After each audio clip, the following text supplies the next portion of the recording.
Hello दोस्तों, स्वागत है आपका हमारे YouTube channel study for exam and knowledge में। आज हम लोग बात करने वाले हैं टीनिया सोलेनियम या फीता कृमि के बारे में कि टीनिया सोलेनियम का जीवन चक्र किस प्रकार से चलता है और टीनिया सोलेनियम के जो महत्वपूर्ण बिंदु है जहाँ से टीजीटी पीजीटी एग्जाम में प्रश्न पूछे जा सकते हैं, तो उन सभी बिंदु को हम लोग पढ़ेंगे और उसके साथ साथ टीनिया सोलेनियम्स के जीवन चक्र के बारे में भी पढ़ेंगे। तो स्टार्ट करते हैं आज का अपना सेशन। फीता कृमि या टीनिया सोलेनियम है क्या यार? यह एक द्विपोषिदी होता है। सबसे पहले हम आपको बता दें कि यह क्या होता है, द्विपोषिदी होता है। स्टार्ट करते हैं। टीनिया सोलेनियम अथवा फीता कृमि संघ प्लांटी हेल्मिन्थीज संघ का एक परजीवी जंतु है। कैसा जंतु है? परजीवी जंतु है। यह एक द्विपोषिदी परजीवी है। कैसा परजीवी है? द्विपोषिदी, डाइजेंटिक है। इसका वयस्क अपने मुख्य परपोषी मानव की छोटी आंत में रहता है, यानी इसका प्राथमिक पोषक जो होता है मनुष्य होता है, यह मनुष्य के छोटी आंत में रहता है तथा इसकी लार्वा अवस्था जो होती है वह मध्यस्थ पोषी यानी द्वितीयक पोषी इंटरमीडिएट होस्ट सुअर के ऊतक में पाई जाती हैं। टीनिया सोलेनियम की बात करें तो टीनिया सोलेनियम दो प्रकार का होता है। टीनिया सोलेनियम होता है, एक टीनिया साजिनाटा होता है। तो टीनिया सोलेनियम जो होता है सुअर इसका द्वितीयक इंटरमीडिएट होस्ट होता है, जबकि टीनिया साजिनाटा का जो होता है उसका सेकेंडरी होस्ट जो होता है वह काऊ होता है। तो यहाँ पे हम लोग बात करेंगे टीनिया सोलेनियम का। तो जैसा कि बताया कि टीनिया सोलेनियम फाइलम प्लांटा हेल्मिन्थीज संघ का जीव है, अंतःपरजीवी है, इंडोपैरासाइट है, डाइजेंटिक है। प्राइमरी होस्ट जो होता है मनुष्य होता है, मनुष्य की छोटी आंत में पाया जाता है। और इंटरमीडिएट या सेकेंडरी होस्ट जो होता है यह क्या है? सुअर। यह सामान्यतः फीता कृमि टेपवर्म के नाम से भी जाना जाता है। अब इसकी एक्सटर्नल स्ट्रक्चर्स की बात करें तो यहाँ पे दिखाया गया है टीनिया सोलेनियम। टीनिया सोलेनियम की जो संरचना होती है, इसका संपूर्ण शरीर यानी जो बाह्य संरचना यानी संपूर्ण शरीर 3 भागों में बटा होता है। कितने भागों में? 3 भागों में। पहला होता है स्कोलेक्स। यह देख रहे हैं इसका शरीर कितने भागों में बटा है? 3 भागों में। पूरा शरीर कितने भागों में बटा है? 3 भागों में। तो पहला ऊपरी भाग जो होता है इसको हम स्कोलेक्स करते हैं, और उसके बाद उसके नीचे का जो भाग होता है ग्रीवा कहलाता है। और पूरा शरीर जो होता है, यह जो शरीर है पूरा यहाँ से लेकर के यहाँ तक स्ट्रोबिला कहलाता है। क्या कहलाता है? स्ट्रोबिला। तो टीनिया सोलेनियम प्रायः सफ़ेद या क्रीम या पीले रंग का होता है। इसका शरीर फीते की भांति लंबा या चपटा होता है, जिसकी लंबाई 1 मीटर से 5 मीटर तक हो सकती है। शरीर के अगले सिरे पर सकरा और शरीर अगला सिरा कैसा होता है? यहाँ पे देख रहे हैं शरीर का अगला सिरा पतला होता है और पिछला सिरा जो होता है कैसा होता है? चौड़ा होता है। टीनिया सोलेनियम का शरीर बहुत से भागों में या खंडों में विभाजित होता है, जिन्हें हम देह खंड कहते हैं। जो शरीर होता है वो कई खंडों में बटा होता है, जिसको हम क्या कहते हैं? देह खंड या प्रोग्लॉटिस्ट कहते हैं। देह खंडों की संख्या जो होती है लगभग 800 से लेकर के 1000 तक हो सकती है। यानी टीनिया सोलेनियम का पूरा शरीर जो होता है कितने खंडों में बटा होता है? 800 से लेकर के 1000 तक खंडों में यह क्या होता है? बटा होता है। टीनिया सोलेनियम का शरीर बहुत से भागों या खंडों में विभाजित होता है, जिन्हें हम यह भी बताया गया है फीता कृमि विखंडन होने की प्रक्रिया को, यानी जो विखंडन होता है उस प्रक्रिया को हम क्या कहते हैं? फीता कृमि की जो विखंडन होने की प्रक्रिया है उसे हम कूट विखंडन कहते हैं या स्यूडो मेटामॉर्फिज्म्स कहलाता है। अब बात करेंगे जो 3 संरचना है, यानी जो टीनिया सोलेनियम की जो शरीर होता है या 3 भागों में बटा होता है, जैसे कि स्कोलेक्स है पहला, उसके बाद नीक है या गर्दन है, उसके बाद स्ट्रोबिला है। यानी सबसे पहले बात करेंगे हम लोग स्कोलेक्स की। तो यह शरीर के अगले सिरे पर घुंटी के समान, यहाँ पे जो देख रहे हैं ये क्या है? यह वाला यहाँ पे इसका फिगर यहाँ पे इनलार्ज कर दिखाया गया है स्कोलेक्स का। तो स्कोलेक्स का जो ऊपरी भाग होता है यह शरीर के अगले सिरे पर घुंटी के समान द्विस्तरीय समित संरचना है। इसके अग्रभाग पर एक गतिशील शंकु होता है जिससे रोस्टम कहते हैं। यहाँ पे देख रहे हैं एक गतिशील शंकु है यहाँ पे ऊपर की तरफ, जिसमें क्या कहते हैं? रोस्टम कहते हैं। इस रोस्टम में 22 से 32 घुमावदार काइटिन युक्त पाए जाते हैं, जिसे हम हुक कहते हैं। इसी के हुक के चारों ओर 2 पंक्तियों में क्या होता है? व्यवस्थित होता है। हुक चारों ओर 2 पंक्तियों में क्या होता है? व्यवस्थित होता है। तो यहाँ पे देख रहे हैं बीच में जो होता है रोस्टम होता है। रोस्टम के चारों तरफ 2 पंक्तियाँ पाई जाती हैं, जिसमें 22 से 32 घुमावदार काइटिन युक्त हुक होते हैं। जो दोनों पंक्तियों में क्या होते हैं, व्यवस्थित होते हैं। अब स्कॉलेक्स इनके चौड़े भाग पर 4 अर्ध गोलाकार, यानी इसका जो चौड़ा भाग होता है इस पर 4, 1 2 3 4 अर्ध गोलाकार अत्यंत पेशीय चूसक पाए जाते हैं। यानी इसका जो चौड़ा भाग होता है इस पर 4 गोलाकार, यहाँ पे देख रहे हैं, एक यहाँ पे, एक यहाँ पे और एक यहाँ और एक इसके ठीक पीछे है जो दिखाई नहीं दे रहा है। तो 4 अर्ध गोलाकार अत्यंत पेशीय चूसक होते हैं। इन्हें हम क्या कहते हैं, सूकर कहते हैं, या इनको एसिटिबुला भी कहते हैं। इनकी सहायता से जो स्कॉलेक्स होता है परपोषी की आंतरिक श्लेष्मा में गहराई से धंसा रहता है। इसी चूसक की सहायता से जो यह टीनिया सोलिनियम है या परपोषी के आंतरिक भाग में यानी म्यूकोसा में गहराई से क्या होता है, धंसा रहता है। अब इसके बाद बात करेंगे हम लोग ग्रीवा की। तो ग्रीवा स्कॉलेक्स के पीछे का एक छोटा सा सकरा असंकीर्णित भाग होता है। यानी जो स्कॉलेक्स है उस कोलेक्स के ठीक पीछे एक सकरा भाग होता है जिसको हम क्या कहते हैं, ग्रीवा कहते हैं। यह असंकीर्णित होता है। ग्रीवा से मुकुलन द्वारा देह खंडों की उत्पत्ति होती है। इसी ग्रीवा के द्वारा मुकुलन विधि के द्वारा जो छोटे छोटे खंड बनते हैं उनका निर्माण होता रहता है। तो इसी कारण इसे यानी ये जो ग्रीवा है इसे क्या कहते हैं, इसे प्रचुरोद्भवन का क्षेत्र कहते हैं। क्या कहते हैं, प्रचुरोद्भवन का क्षेत्र कहते हैं। इसी में जो होता है मुकुलन के द्वारा नए नए देहखंड क्या होते हैं, बनते रहते हैं। यह विखंडन का क्षेत्र भी कहा जाता है। इसे प्रचुरोद्भवन का क्षेत्र या इसे प्रचुरोद्भवन का क्षेत्र या फिर विखंडन का क्षेत्र कहते हैं। अब इसके बाद बात करेंगे जो अंतिम भाग है हमारा स्ट्रोबिला, या जो दिखाई दे रहा है जो फीते के समान है, या जो संरचना है यह क्या है, स्ट्रोबिला है। यह शरीर का लंबा व प्रमुख भाग होता है। यह शरीर का लंबा यानी देख रहे हैं स्ट्रोबिला के बाद यानी जो ये नीक है यहाँ पे सबसे पहले स्कॉलेक्स है, स्कॉलेक्स के ठीक पीछे नीक है और नीक के ठीक पीछे जो है कई खंडों में यानी कि 800 से 1000 खंड जो होते हैं इसी को हम क्या कहते हैं, स्ट्रोबिला कहते हैं। तो यह शरीर का लंबा प्रमुख भाग होता है जिसमें से 800 से 1000 देहखंड होते हैं। यह एक श्रेणी या श्रृंखला के समान सुव्यवस्थित होते हैं। प्रत्येक परिपक्व देहखंड में जननांगों का एक पूरा समूह होता है। यानी जो एक खंड होता है यानी कई खंड है तो प्रत्येक खंड में जननांगों का जब एक मैच्योर जो खंड है, एक मैच्योर सेगमेंट जो होता है, उस मैच्योर सेगमेंट में जो होता है जननांगों का एक पूरा समूह होता है। रेखांकित पद्धति में देहखंड और जननांग दोहराने को प्रोग्लोटाइजेशन क्या कहते हैं, प्रोग्लोटाइजेशन कहते हैं। अगले देहखंड के सबसे नए एवं लैंगिक अपरिपक्व होते हैं। अगले देहखंड जो होते हैं यहाँ पे जो अगला देहखंड है वह क्या होते हैं, लैंगिक रूप से अपरिपक्व होते हैं, जबकि पिछला देहखंड और पुराने देहखंड जो होते हैं लैंगिक रूप से क्या होते हैं, मैच्योर होते हैं। तो आगे का जो देहखंड होता है वह अनमैच्योर होता है, जबकि पिछला और मध्य का जो देहखंड होता है क्या होता है, लैंगिक रूप से परिपक्व होता है। बताया है कि जितने भी 800 से 1000 जो सेगमेंट है प्रत्येक सेगमेंट में लैंगिक जननांग जो होते हैं उपस्थित रहते हैं। विकास विभिन्न अवस्थाओं के कारण स्ट्रोबिला में आगे से पीछे तक 3 प्रकार के देहखंड पाए जाते हैं। विकास के विभिन्न क्रम में अगर विभिन्न अवस्थाओं की बात करें तो 3 प्रकार के देहखंड पाए जाएंगे। यानी अनमैच्योर जो सबसे आगे पाए जाएंगे, जहाँ जो नीक होता है यानी ग्रीवा से प्रचुरोद्भवन के द्वारा जो नए नए सेगमेंट बन रहे हैं वह क्या है, अपरिपक्व है, लैंगिक रूप से क्या है, अपरिपक्व है। यह लगभग 200 पाए जाते हैं। और उसके बाद बीच में जो परिपक्व होते हैं वह 450 पाए जाते हैं। और ग्रेविड या अंडपूर्ण जो देहखंड होते हैं 150 से 350 होते हैं, बिल्कुल पिछला भाग जो होता है। अपूर्ण या ग्रेविड देहखंड छोटे छोटे समूह में नियमित रूप से स्ट्रोबिला के पिछले सिरे से अलग होकर के परपोषी के मल के साथ निकलते रहते हैं। यानी जो पिछला स्ट्रोबिल का जो पिछला भाग होता है ग्रेविड जो अंडयुक्त होता है वह टूट टूट कर क्या होता है, निकलता रहता है, टूट टूट कर गिरता रहता है। और जो इन्फेक्टेड है उसके मल में यह क्या होता है, मल के साथ बाहर निकलते रहते हैं। यह प्रक्रिया यानी स्ट्रोबिला के पिछले सिरों से इनके जो अलग होने की प्रक्रिया जो होती है इसी को प्रमोशन कहते हैं। क्या कहते हैं, प्रमोशन कहते हैं।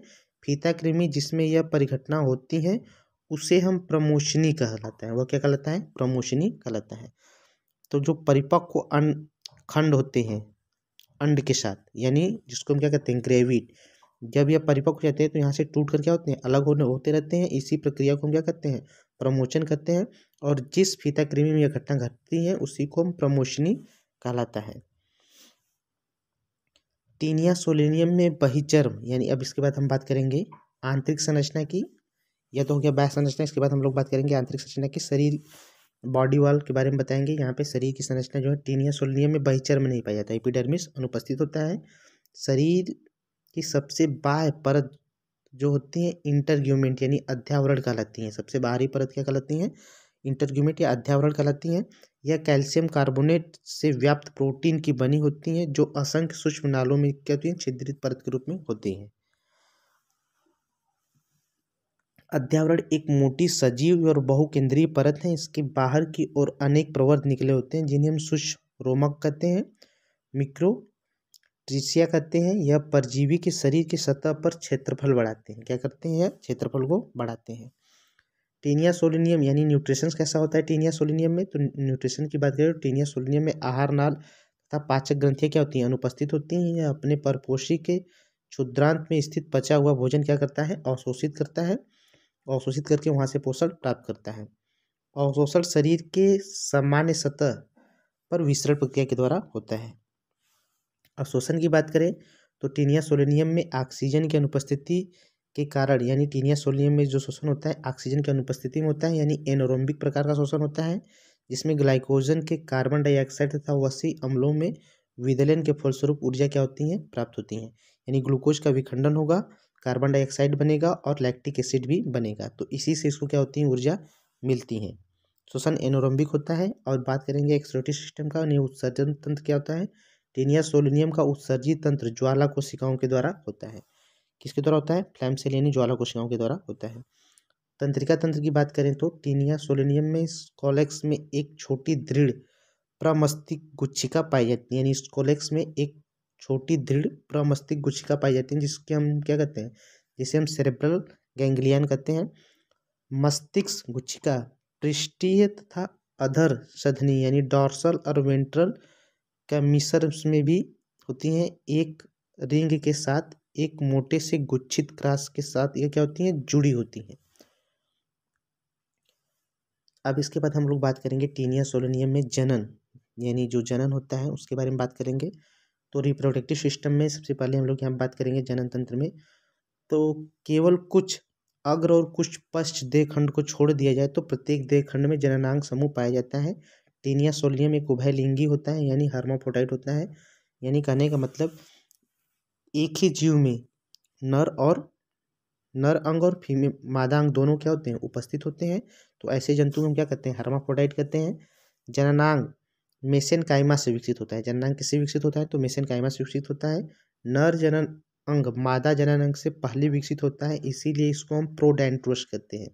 क्या कहते हैं प्रोडेंड्रोस दशा इसमें पाई जाती है। अब इसके बाद बात करेंगे हम लोग नर जनन तंत्र के बारे में, यानी मेल रिप्रोडक्टिव सिस्टम्स। नर जनन तंत्र के अंतर्गत असंख्य वृषण पाए जाते हैं। वृषण कितने होते हैं असंख्य होते हैं।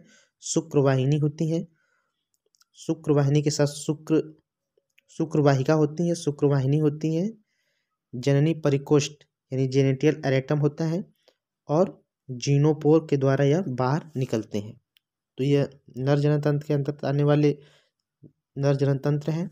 मादा जनन तंत्र की बात करें फीमेल रिप्रोडक्टिव की, तो मादा जनन तंत्र द्विपालित अंडाशय होती है। कितने अंडाशय होते हैं दो होते हैं, एक इधर इस तरफ होता है, एक लेफ्ट साइड में, एक राइट साइड में अंडाशय होता है। और उसके साथ अंडवाहिनी होती है, ओ टाइप होता है, वेजाइना योनि होता है, गर्भाशय होता है, एक पीतक ग्रंथियां होती हैं और ओ टाइप के चारों ओर एक कोशिकीय मेहली ग्रंथि पाई जाती हैं। ये संपुट के मार्ग को चिकना बनाती हैं।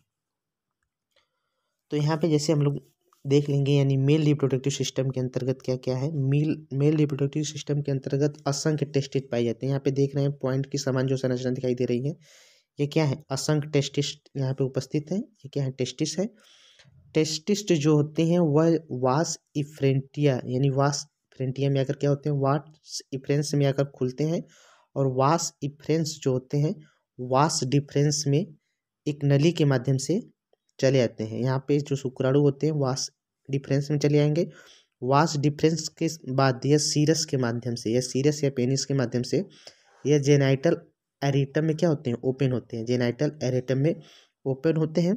फिर कॉमन जीनोफोर के द्वारा यानी सेक्सुअल रिप्रोडक्शन के थ्रू क्या होता है कि यह जो सेरेसम होता है जीनिटल पोर के द्वारा फीमेल वेजाइना में खुलता है। तो यह फीमेल वेजाइना में जो होते हैं, यह वेजाइना है, ये क्या है, वेजाइना है। फीमेल वेजाइना में सेरसस या पेनिस जो होता है खुलता है, तो यहाँ से स्पर्म जो होते हैं वेजाइना में आ जाते हैं। वेजाइना में अब जो स्पर्म होते हैं इकट्ठा होते हैं और उसके बाद सेमिनल रिसेप्टर के थ्रू यानी यहाँ पे वेजाइना जो इकट्ठे होते हैं फर्टिलाइजेशन डक्ट के यहाँ, यानी यहाँ पे देख रहे हैं ओवरी, यानी ओवरी से अंडाशय बनेगा, 2 ओवरी पाई जाती हैं।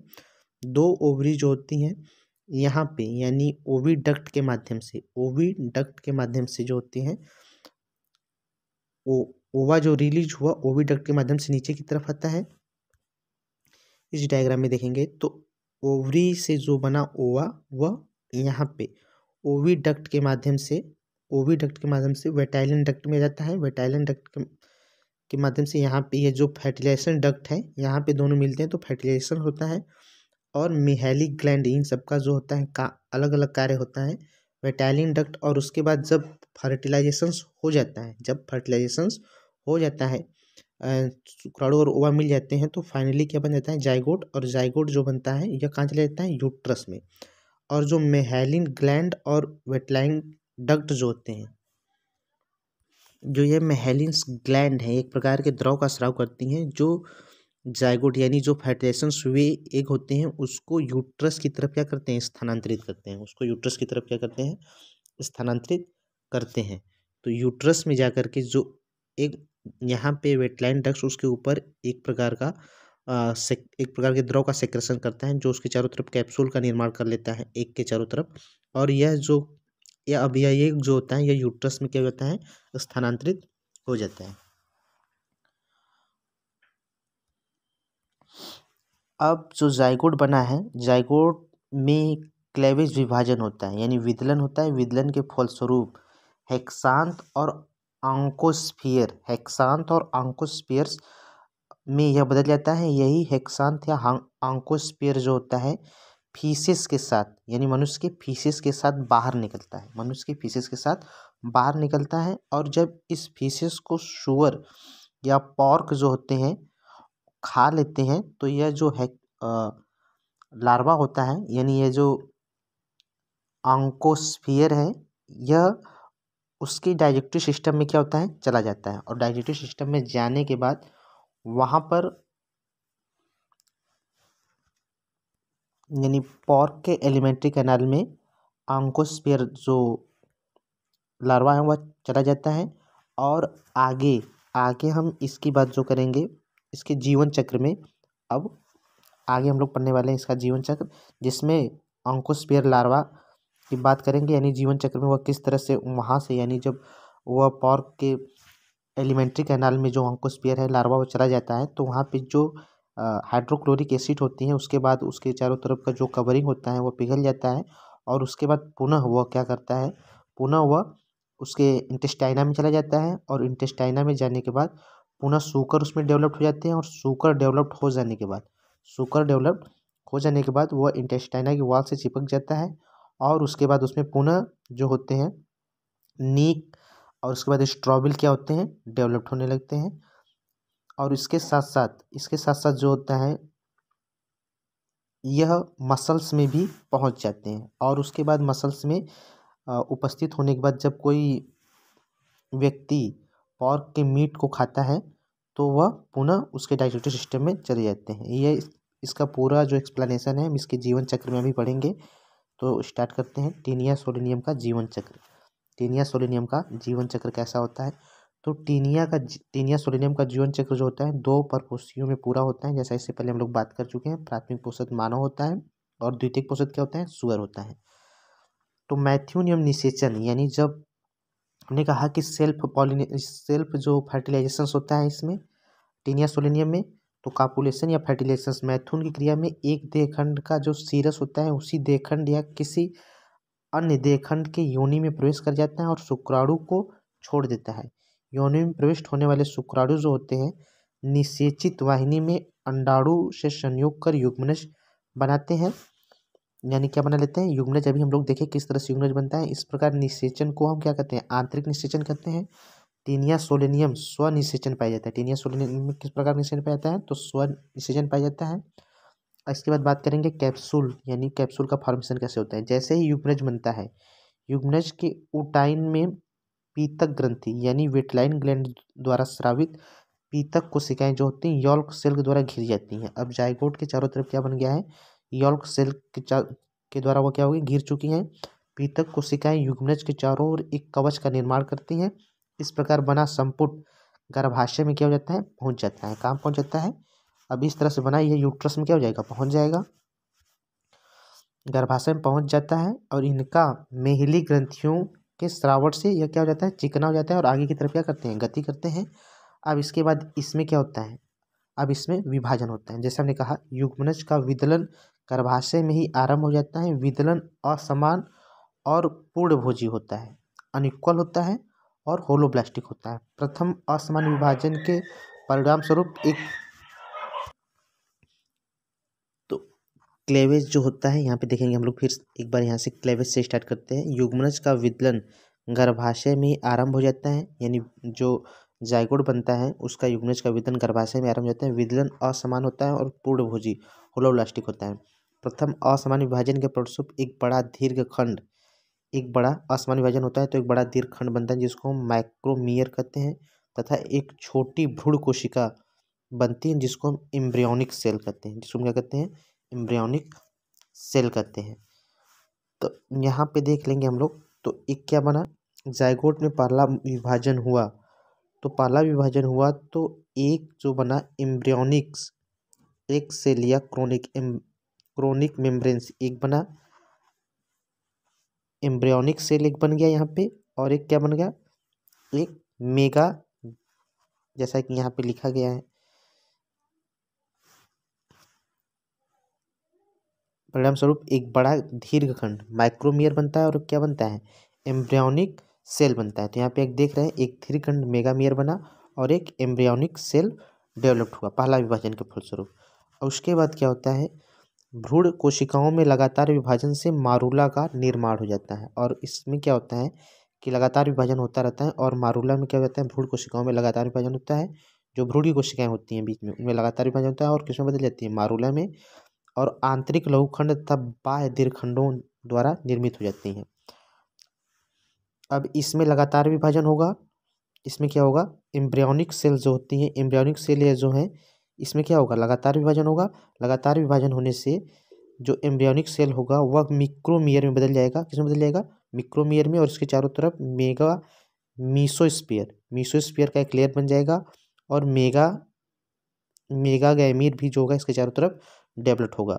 अब यही जो मिक्रोमियर है, मिक्रोमियर्स जो होता है यह राउंड शेप का आकार ले लेगा, जो मारूला में क्या हो जाएगा, बदल जाएगा, जो मारूला में बदल जाएगा।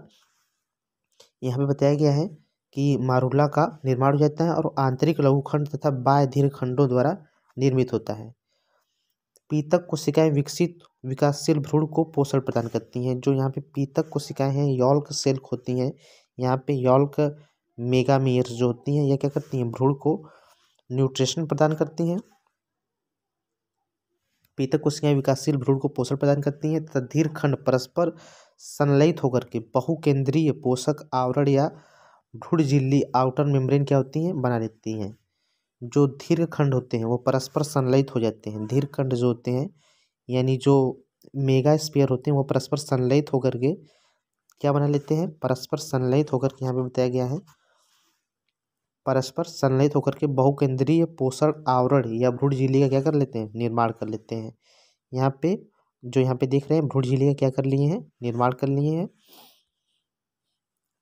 और इस तरह से जो जाइगोट होता है वह हेक्सांत या गोलांकुश में क्या होता है, कन्वर्ट होता है। हेक्सांत या ऑन्कोस्फीयर जिसको कहते हैं। मारूला के पिछले सिरे पर 3 जोड़ी काइटिन युक्त हुकों का विकास हो जाता है। मारूला के पिछले सिरों पर 3 जोड़ी काइटिन युक्त हुकों का विकास हो जाता है। यह विकसित होकर के हेक्सांत का क्या करते हैं, निर्माण करते हैं, जिसमें 6 हुक पाए जाते हैं। अब यह जो होता है हेक्सान्थ, इसमें शूकर का डेवलप हो जाते हैं। क्या हो जाते हैं? 6 शूकर डेवलप हो जाते हैं, जिसमें 6 हुक पाए जाते हैं, 6 शूकर डेवलप हो जाएंगे। यह संरचना वृत्ताकार होता है। जब हेक्सान्थ केवल बाह्य भ्रूण से घिरा हो, जब उसमें केवल एक आवरण पाया जाए और बाह्य भ्रूण हो, तो उसी को हम क्या कहते हैं? आंकोस्फीयर कहते हैं। यही आंकोस्फीयर जो होते हैं इन्फेक्टेड मनुष्य के फीसेस से बाहर निकलते हैं। इन्फेक्टेड मनुष्य के फीसेस से क्या होते हैं? बाहर निकलते हैं। अब इसके बाद जब यह बाहर निकलेंगे तो यह मल में होंगे। कहाँ पे होंगे? मल में होंगे, फीसेस में होंगे। तो द्वितीयक पोषक, जिसको हम पिग कहेंगे, क्या कहेंगे? पिग कहेंगे, पिग या सुअर। तो अब जो पिग होता है, अगर उस फीसेस को खाता है तो जो आंकोस्फीयर है उस पिग के शरीर में क्या होता है? पहुंच जाता है। अंडपूर्ण देहखंड प्रमोचन द्वारा परपोषी की विष्ठा के साथ क्या होते हैं? बाहर त्याग जाते हैं। बाहर आने पर देहखंड फट जाते हैं, जिसमें से उनके अंदर उपस्थित हजारों गोलांकुश स्वतंत्र हो जाते हैं। यानी हजारों की संख्या में होते हैं, गोलांकुश क्या हो जाते हैं? स्वतंत्र हो जाते हैं। इन गोलांकुशों यानी अंकुस्फीयर को खाने से मध्यम परपोषी पिग जो होता है वह क्या हो जाता है? संक्रमण हो जाता है। द्वितीयक परपोषी सुअर के आमाशय में पहुंच करके अम्लीय जठररस की क्रिया द्वारा जो गोलांकुशों का भ्रूणधर होता है यानी इम्ब्रियोफोर जो होता है, आधार झिल्ली जो होती है नष्ट हो जाती है। जो चारों तरफ जो एक आवरण है वह क्या हो जाएगा? नष्ट हो जाएगा। इस प्रकार हेक्सान्थ या जो आंकोस्फीयर होते हैं, हेक्सान्थ जो होते हैं वह क्या हो जाते हैं? स्वतंत्र हो जाते हैं, जो उसके अंदर उपस्थित है। क्षुद्रांश के आंतरिक रस और पित्त लवणों की उपस्थिति में हेक्साकैंथ जो होते हैं वह सक्रिय हो जाते हैं और अपने हुकों की सहायता से आंत की उपकला को भेद कर उसके अंदर रुधिर वाहिनियों तथा लासिका वाहिनियों में पहुंच जाते हैं। अब जो हेक्साकैंथ है वह सक्रिय हो जाएंगे। वह अपने हुकों की सहायता से आंत की उपकला को क्या कर देंगे? भेद करके उसके अंदर रुधिर वाहिनियों तथा लासिका वाहिनियों में पहुंच जाते हैं। रुधिर वाहिनियों में से हेक्साकैंथ यकृत निवाहिका शिरा यानी हैपिटल पोर्टल से होकर यकृत में पहुंच जाता है, जहां से हृदय, गर्दन, जांग इत्यादि रेखित पेशियों में पहुंच करके स्थापित हो जाता है। अब जो पिग है उसके गर्दन, जांग आदि में क्या हो जाते हैं? स्थापित हो जाते हैं हेक्सान्थ। पहुंच करके वहां पे यहाँ पर ब्लैड वार्म या पुटी पुच्छक में यह क्या होते हैं? परिवर्तित होते हैं। वहां पे पहुंचने के बाद जब यह यकृत, हृदय, गर्दन, जांग इत्यादि रेखित पेशियों में पहुंचते हैं तो वहां पे यह हेक्साकैंथ जो होते हैं ब्लैड वार्म या पुटी पुच्छक सिस्टी सर्कस किसमें बदल जाएंगे? सिस्टी सर्कस में यह परिवर्तित हो जाते हैं।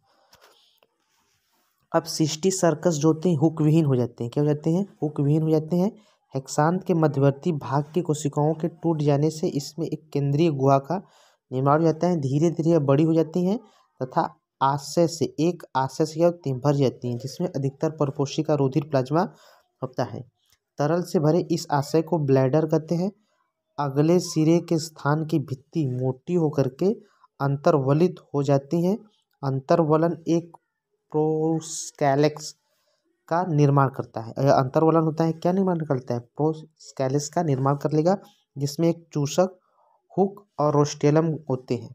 भ्रूण की यह अवस्था ब्लैडर वर्म या सिस्टी सर्कस कहलाती है। क्या कहलाती है? सिस्टी सर्कस कहलाती है। सिस्टी सर्कस जब मनुष्य के परपोषी द्वारा अंतर्घित किया जाता है तो यह वास्तव में परिवर्तित हो जाता है। सुअर के शरीर के अंदर यह निष्क्रिय रहता है। सुअर के ऐसे मांस जिसमें सिस्टी सर्कस के धब्बे के समान होते हैं मिचली सुअर मांस कहते हैं। यानी अब सुअर के अंदर जो होता है सिस्टी सर्कस, उसके मांस में क्या होते हैं? सिस्टी सर्कस के धब्बे पाए जाते हैं। अब इसी मांस को जब एक स्वस्थ व्यक्ति अधपका पोर्क मांस को खा लेता है तो यह सिस्टी सर्कस उसके अंदर चले जाते हैं। अब प्राथमिक पोषक कौन है? मनुष्य है। प्राथमिक पोषक कौन है? मनुष्य। अब अधपके मिचली सुअर के मांस को खाने से मानव परपोषी में इसका संक्रमण हो जाता है। छोटी आंत में पहुंचकर सिस्टी सर्कस जो होते हैं सक्रिय हो जाते हैं और आंत की भित्ति में चिपक जाते हैं। 10-12 सप्ताह के अंदर परजीवी अपना वयस्क रूप प्राप्त कर लेता है।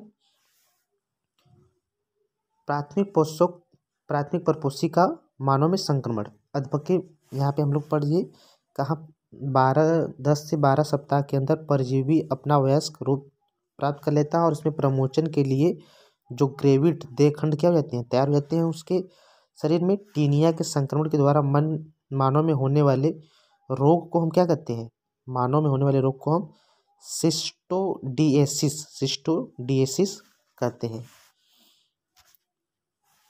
एक वयस्क मनुष्य में टीनिया और सिस्टी सर्कस दोनों द्वारा संक्रमण हो सकता है। एक तो टीनिया के द्वारा भी संक्रमण हो सकता है, एक सिस्टी सर्कस के द्वारा भी संक्रमण हो सकता है, जो कि क्रमशः टीनिएसिस और सिस्टी सर्कोसिस कहलाता है। जो क्या कहलाता है, टीनिएसिस या सिस्टी सर्कोसिस कहलाता है। सिस्टी सर्कोसिस टीनिएसिस की अपेक्षा अधिक घातक होता है क्योंकि इसमें ब्लैडर, पुटिभवन, परपोषी की ऐच्छिक पेशियों द्वारा हृदय पेशियां, महत्वपूर्ण कोमल अंग जैसे मस्तिष्क, यकृत, नेत्रों में हो सकता है, जहां इनका निकालना क्या हो जाता है, कठिन हो जाता है। अब बात करेंगे हम दोनों का। तो यहाँ पे देखिए सबसे पहले क्या होता है कि अगर एक मानव आंकोस्पियर जो हमने बताया, आंकोस्पियर में जो 6 सूचक होते हैं, अब यह क्या हुआ कि उसको किसी तरह से इनगल्फ कर लिया। क्या कर लिया, इनगल्फ कर लिया किसी तरह से। जैसे कि यहाँ पे हमने बताया कि एक मनुष्य जो है टीनिया सोलिनियम से क्या है, इन्फेक्टेड है। सबसे पहले यह समझिए कि एक मनुष्य है टीनिया सोलिनियम से इन्फेक्टेड है। तो टीनिया सोलिनियम से जब यह इन्फेक्टेड है तो टीनिया सोलिनियम इसकी आंत में पाया जाएगा, इसकी आंत में पाया जाएगा, जो चूसक की सहायता से इसकी आंत में चिपका रहेगा और वहाँ से पचा पचाया भोजन ग्रहण करेगा और धीरे धीरे यह डेवलप्ड हो जाएगा। तो इसमें स्कॉर्लेक्स, ग्रीवा और ग्रेविड का निर्माण हो जाएगा। तो आपको पता है कि ग्रेविड जो होते हैं, ग्रेविड का जो यानी 800 से 1000 खंड होता है, जो पिछला खंड होता है, जो अंडपूर्ण खंड होता है, जिसको हम ग्रेविड कहते हैं, जब यह मैच्योर हो जाता है तो यह इसके फीसेस के साथ, मल के साथ क्या होता है, बाहर निकलता रहता है। और जैसे ही यह मल के साथ बाहर निकलेगा, तो मल के साथ बाहर तब निकलेगा जब यह पूर्ण रूप से क्या हो जाएगा, यहाँ से जब मल के साथ बाहर निकलेगा तो यहाँ पे इसमें डेवलपमेंट हो जाएगा। यह एक लार्वा, हेक्सांथ लार्वा में क्या होगा, बदलेगा, जिसको हम आंकोस्पियर कहते हैं। अब आंकोस्पियर जो होता है यह मल में होता है। जब पिग इस मल को खाती हैं तो यह इसके अंदर क्या होता है, चला जाता है, एलिमेंट्री कैनाल में चला जाता है, जहाँ पर HCl के द्वारा इसके चारों तरफ जो एक कवरिंग होती है, एम्ब्रियोनिक कवरिंग, वह टूट जाती है और यह जो हेक्सांथ जो लार्वा होता है, जो हेक्सांथ जो होता है, फ्री स्वतंत्र रूप से अब इसके एलिमेंट्री कैनाल में क्या होता है, पहुँच जाता है। और एलिमेंट्री कैनाल में पहुँचने के बाद यह इसके शरीर के अन्य भागों में जैसे कि लीवर, ब्रेन, मस्तिष्क आदि रेखी पेशियों में क्या हो जाता है, जा करके जो इसका सिस्टी सर्कस, वहाँ पे हेक्सांथ जो होता है किसमें बदल जाता है, हेक्सांथ जो होता है सिस्टी सर्कस लार्वा में बदल जाता है। और यह सिस्टी सर्कस लार्वा में बदल जाकर इसका शरीर, पूरे शरीर में क्या होता है, उपस्थित रहता है। जब कोई मनुष्य इसको खाता है, यानी इसको खाता है, तो यह पुनः कहाँ पे जाता है, उस मनुष्य के एलिमेंट्री कैनाल में चला जाता है और उस नेक्स्ट व्यक्ति को क्या करता है, इन्फेक्टेड कर देता है। तो इस तरह से टीनिया सोलिनियम में क्या होता है, लाइफ साइकिल चलता है। टीनिया सोलिनियम 2 प्रकार का होता है, एक टीनिया सोलिनियम में भी बात की हम लोग, एक टीनिया साजिनाटा। तो टीनिया साजिनाटा में जो द्वितीयक पोषक होता है वह क्या होता है, द्वितीयक पोषक जो होते हैं वह काऊ होती हैं, गाय होती हैं, जबकि टीनिया सोलिनियम में द्वितीयक पोषक कौन होता है, तो पिग होता है।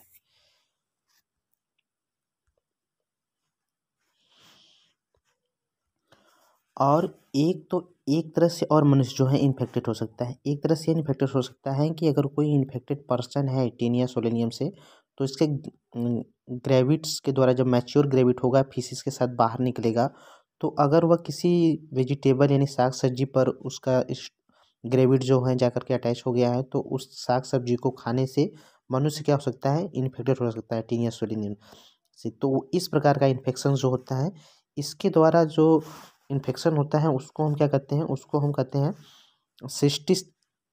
सिस्टी सार्कोसिस। क्या कहते हैं, सिस्टी सार्कोसिस टीनियसिस कहते हैं।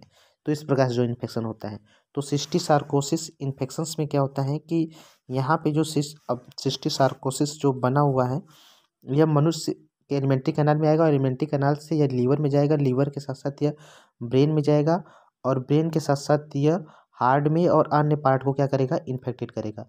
तो यह ज़्यादा घातक होता है, यह जो होता है ज़्यादा घातक होता है टीनियसिस की अपेक्षा। तो मनुष्य में 2 तरह संक्रमण हो सकता है, एक तो पॉर्क यानी जो अधपका पॉर्क मीट है उसको खाने से हो सकता है, या फिर डायरेक्ट जो वेजिटेबल पर जो ग्रेविड जो मैच्योर ग्रेविड है वह पहुंच जाए, तो वहाँ से इन्फेक्शन इस तरह से भी हो सकता है।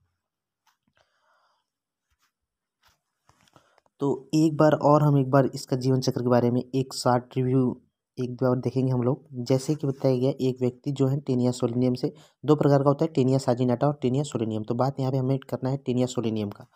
तो एक व्यक्ति टेनिया सोलिनियम से ग्रसित है, हमने बताया टेनिया सोलिनियम से ग्रसित होने के बाद यानी इसका जो आंकोस्फियर जो होता है वो डेवलप हो जाता है। जो डेवलप हो जाता है हमने बताया अभी अभी, ये जो डेवलप होता है सिस्टिक सर्सेसिस सिस्टी सर्कस में बदल जाता है। किसमें बदल जाता है? आंकोस्फियर जो होता है वह मसल्स में पहुंचने के बाद सिस्टी सर्कस में पहुंच जाता है। तो अब इसी मांस को, अगर अधपका मांस को खाया जाए तो सिस्टी सर्कस जो होगा वह मनुष्य के लिवर में आ जाएगा। मनुष्य के लिवर में आने के बाद फिर पुनः इंटेस्टाइना में आएगा। यहाँ पे इंटेस्टाइना में आने के बाद तुरंत इसमें क्या डेवलप हो जाता है? शुगर डेवलप हो जाता है, जिसके कारण यह आंत की दीवार से चिपक जाता है और आंत की दीवार से चिपक जाने के बाद वहाँ से पोषण ग्रहण करता है। उसके बाद उसमें नीक डेवलप्ड होते हैं। नीक डेवलप्ड होने के बाद उसके ग्रेविड जो होते हैं इसमें डेवलप हो जाते हैं। ग्रेविड हमने बताया कि जो पश्च ग्रेविड होते हैं, यानी जो सेगमेंट होते हैं, पश्च जो सेगमेंट होते हैं जिसमें एक होता है, उसी को हम क्या कहते हैं? ग्रेविड कहते हैं। क्या कहते हैं? ग्रेविड कहते हैं। यहाँ पे दिखाया गया है। तो जो ग्रेविड होते हैं यहाँ पीछे के खंडों से यह क्या होते हैं? टूट टूट कर फीसेस के साथ क्या होते हैं? बाहर निकलते रहते हैं। तो एक या ग्रेविड जो होते हैं प्रोगैलेटिस प्रक्रिया के द्वारा फीसेस के द्वारा क्या होते हैं? इन्वायरमेंटल में पास आउट होते रहते हैं और ये घास अन्य जगहों पर क्या होते हैं? इकट्ठा होते रहते हैं। और जो अगर जो पिग है, पिग अब जो कैटल टेनिया साजिनाटा के द्वारा होता है और पिग्स जो होते हैं टेनिया सोलिनियम के सेकेंडरी होस्ट है।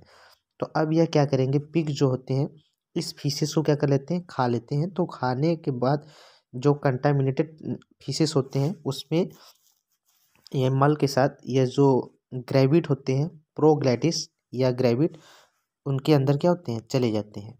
अब पिग के अंदर जब ये चले जाते हैं तो जो आंकोस्पियर्स या हेक्सा आंकोस्पियर्स जो होते हैं वह हाइड्रोक्लोरिक अम्ल के द्वारा उसके चारों तरफ जो एक एम्ब्रियोनिक डेवलप होता है वह क्या हो जाता है? हट जाता है। अब वह जो होता है हेक्सांथ में क्या हो जाते हैं? कन्वर्ट हो जाते हैं। हेक्सांथ में करने के बाद उसमें सुकर डेवलप हो जाते हैं और इस तरह से जो हांकोस्पियर्स जो होता है वह फाइनली जा करके वह डेवलप हो जाता है सिस्टिक सर्कस में डेवलप रहता है। और यह कहाँ पे चला जाता है? मसल्स में जा करके, यानी जो पिग है उसके मसल्स में, ब्रेन में इत्यादि जगहों पर जाकर क्या हो जाता है? वह रेखित पेशियों में उपस्थित हो जाता है। अब इसी मांस को जब एक स्वस्थ व्यक्ति खाता है तो उसको ये क्या कर देते हैं? इन्फेक्टेड कर देते हैं। एक तरह से ये होता है। तो यहाँ पे बताया गया टीनिया साजिनाटा और टीनिया सोलिनियम दोनों।